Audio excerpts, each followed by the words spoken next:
exam, we're going to present to you our research proposal entitled Knowledge, Attitude, and Perception of Solid Waste Management of the Resident of Barangay Punang, Sopronio, Española, Palawan. I'm Dina Rosquezon, together with my co-researcher. I'm Meiji Legato. Introduction. Background of the study. Solid waste management is the process of collecting, treating, and disposing of solid waste in a safe and environmentally responsible way. Solid waste is any material that is discarded by being a material is abandoned if it is disposed over, then incinerated or sham recycled. Knowledge toward waste management refers to understanding the principles, practices, and impacts related to waste generation, collection, treatment, and disposal. It encompasses a range of information from the different types of waste and their environmental impacts to the technologies and policies aimed to managing waste effectively. Objectives of the study. The general objective of this study is to determine the demographic profile of the respondents to identify the level of knowledge towards the CAP and if there is significant relationship between the knowledge, attitude, and perception of waste management of the resident Barangay Punang, Sopronio, Española. Especially it aims to, first is to determine the demographic profile, the respondents in terms of age, sex, travel status, educational attainment, occupational and work. Second is to identify the level of knowledge the residents have towards waste management, to identify the knowledge and attitude of the respondents in proper segregation. Fourth, to determine the practice to do of the respondents proper disposal waste. Hypothesis. It's so. There's no significance between the socio-demographic profile and knowledge perception of the respondents in Barangay Punang, Sopronio, Española, Palawan. Theoretical framework. This study conducted to determine the knowledge, attitude, and perception of the respondents in Barangay Punang, Sopronio, Española, Palawan. In accordance with the 1987 Philippines Constitution and Republic Act 903, also known as the Ecological Solid Waste Management Act of 200, became law on January 26, 2001, official Gazette 2001. The law aims to create a comprehensive and ecological solid waste management program to protect health and the environment.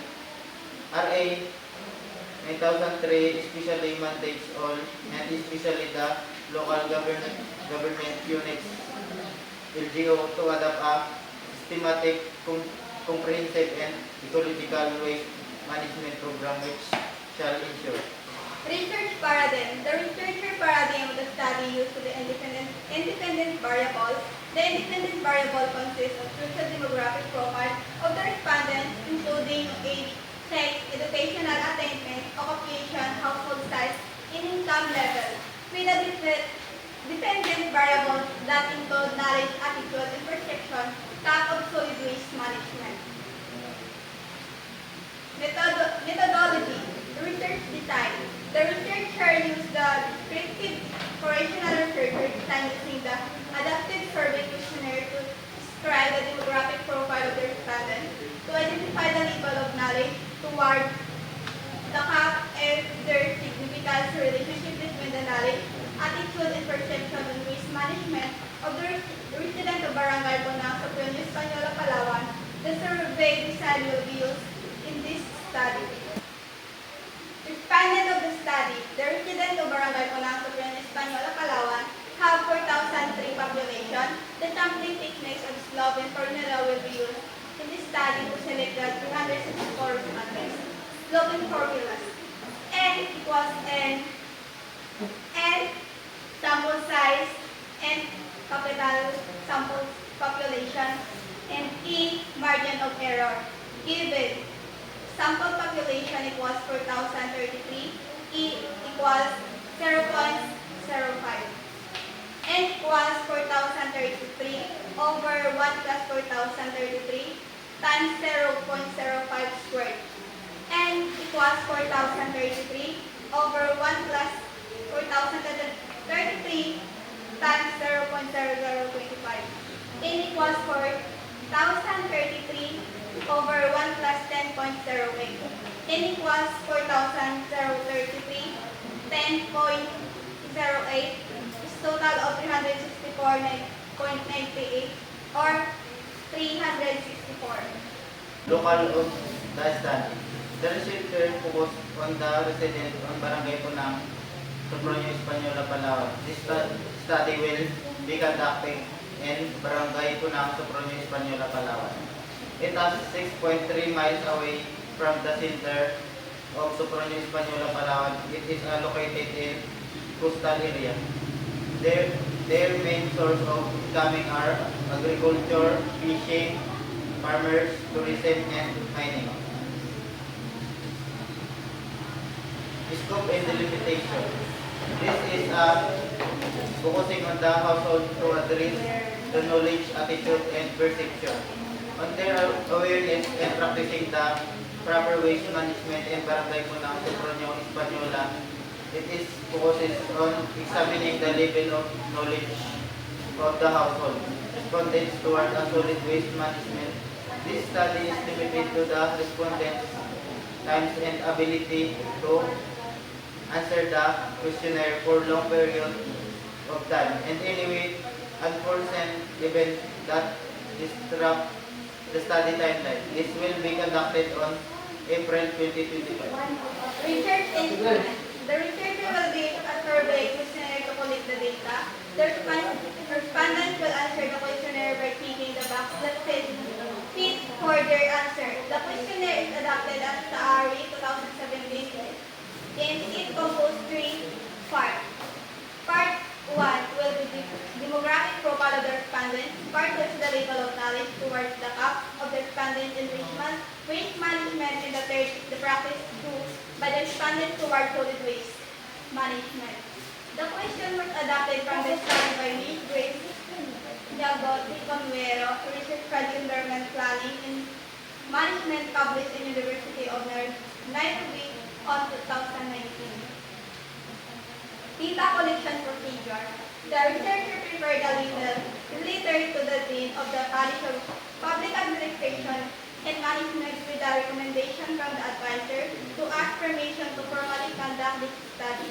Next letter is for the Mayor of Sopronio Española, Palawan, for the Barangay Captain of Barangay Punang, Sopronio Española, Palawan, to seek the conduct approval of this study.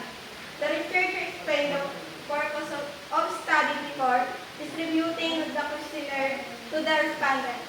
The data gathered was kept and considered confidential. Data treatment. The researcher used correlational quantitative method to collect the data from survey questionnaire and by using slogan formula. It is to figure out of there is significance between the demographic profile and the cap. To determine their understanding and awareness on solid waste management, the respondents will be asked to rate the level of their knowledge, attitude, and perception of solid waste management. Using the following. Strongly agree, number 5 is 5. Agree 4. Neutral 3. Disagree 2. And strongly disagree 1.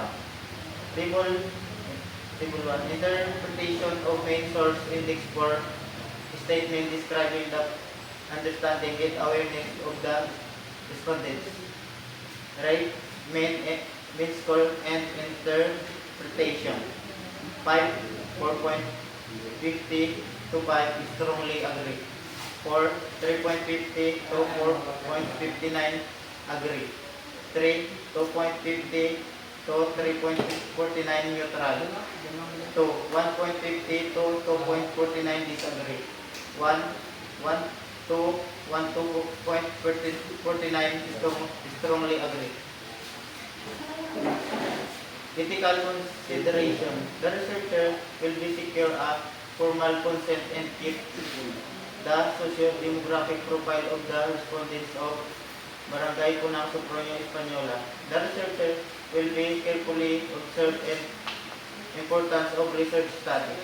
The researcher will also seek for the permission of the respondents by informing them and what them about what the study was about and securing an informed consent. The participant will also be given the right from the study. This is a reference appendices, contact information. That's That's all. all. Thank you.